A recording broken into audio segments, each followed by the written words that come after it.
Flow at Bujinkan Tori Honbu Dojo. Honbu meaning the main dojo. This is I took a workshop here in Serbia, and it's been a month since I grew these. Workshop from A to Z, from start to finish, 3 stages, and I prepared this little garden.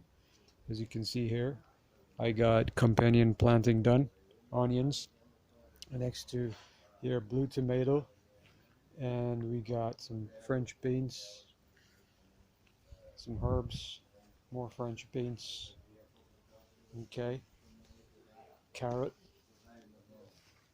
cucumber, and we got also some tomato over here. So they're aligned next to each other to help each other to work together, and some pest repellents. This is hazelnut, done a while ago, but this is the little garden. More pest repellents over there, marigold. So yeah, it's been a month since, and it's you know,